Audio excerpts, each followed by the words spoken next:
Hey guys, so I think the the African animation industry needs a local comic industry. For Africa to succeed, comics have to come before animation. I believe that's where the talent is going to grow, that's where the audience is going to be grown. So if we keep insisting on starting at the top or the perceived top, I think we miss a lot of foundational steps. So in this series of videos, I hope to explain my thought process and hopefully you see that it makes sense, because I believe it makes sense. You'll tell me if it doesn't.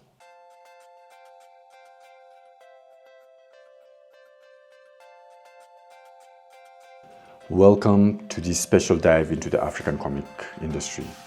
I'm Salim Busuru, Creative Director at Avando Studios. In this series of videos, I'm making the case that comics are the key to unlocking the next level of African entertainment, specifically in movies, gaming, and animation.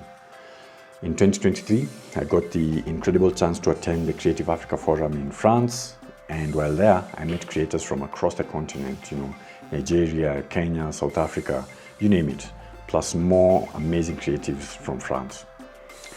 Add to that, comic conventions I've exhibited at in the UK, South Africa, and Kenya, and I think I have some insights into what is brewing in African comics.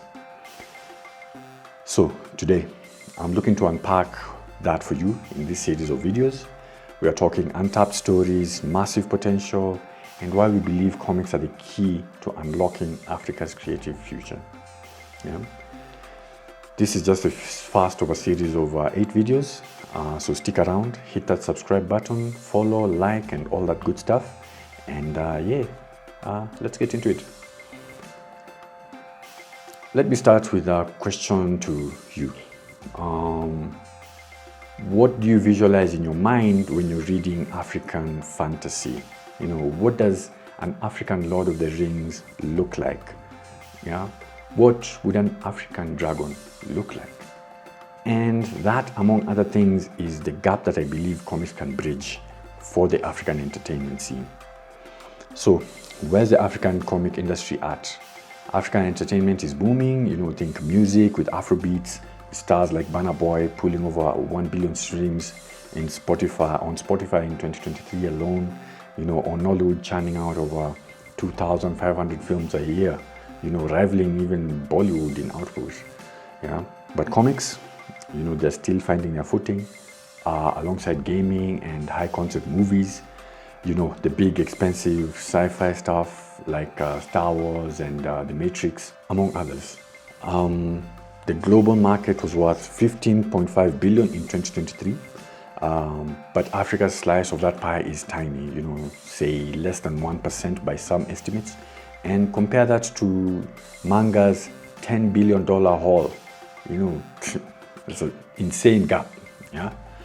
Now, here's the thing. The world has seen multiple samurai stories, knights' quests, dragons, everything but African stories. And we are the last frontier of unexplored mythology. We've seen a bit here and there, but it's not to the scale and the extent that I believe we all crave, So, based on our experience in making short animations and mobile games, there are no resources available at the moment to visualize these fantasies the way comics can. But why not? The talent and technology is there. True, but allow me to expand as we move along. But for now, the short answer is it's expensive. Comics are much more affordable to produce, way less than a $1 million movie. And they're perfect testing ground for IPs that could rival Lord of the Rings, Star Wars, but rooted in African soil. So we broke down into 4 pillars what we think will shape the African comic industry and in turn, the African entertainment industry over the next 5 years. The first pillar, the customer. Who's buying?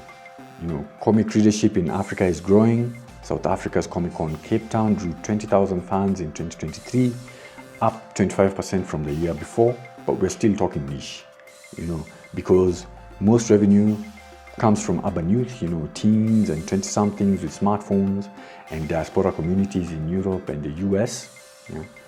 The challenge is getting comics into the hands of both rural and urban audiences so that to build a comic reading culture brick by brick. The second pillar, the talent. Artists and writers are the heartbeat. Africa's got raw talent in abundance, as evidenced by the students who reach out to us and the workshops that we've conducted and have been able to attend. But training is scarce. UNESCO says Africa has just one art school, but per 10 million people, compared to one school per 1 million people in Europe. Training young talent in comics requires much less time and finances, and can quickly sharpen and direct the abundance of raw talent in Africa for the benefit of the entertainment scene. Now, the third pillar, distribution. How do customers get comics? Physical stores are rare. South Africa has got a handful. In Nigeria, it's mostly street vendors or online, and Kenya is the same. Digital is the future. Platforms like Webtoons had 82 million monthly users globally in 2023. And Africa's catching up with apps like Comic Republic and Afro Comics. Still, internet access lags. Only 43% of Africans were online in 2023. So we believe a combination of physical and digital is the way forward. The fourth pillar, marketing. Reaching fans is tough, whether in the real world or in the digital space. As comic creators, we get 70% of our buzz, from Instagram and TikTok, we have noticed. We've done ads, but they cost money and they gave us empty likes and comments. And the space is mostly dominated by manga, Marvel, and DC. But we're encouraged because smaller voices from the rest of the world are growing much louder. Crowdfunding is a bright spot. African projects on Kickstarter raised $1.2 million in 2023, up 15% from 2022. So we are encouraged to explore that space. So that's the African comic industry in a nutshell. Full of promise, but with work to do. We've got the story the world hasn't seen or heard, and comics are our launchpad to tell them. This is just the intro to a bigger series where we'll dig deeper into each pillar, customers, talent, distribution, marketing, and how we can build this industry together. My engagement with the audience has shown me that the hunger for this content is there. Hollywood has commendably tried to be diverse, but it has become clear that it is best for locals to make the local stew. I 100% believe that comics are the best way to get that started. So, what do you think? Is a black Professor Snape what you asked for, or would you rather see a Sangoma at Hogwarts? Now, drop your thoughts in the comments, and if you're as excited as I am, give this a like and subscribe.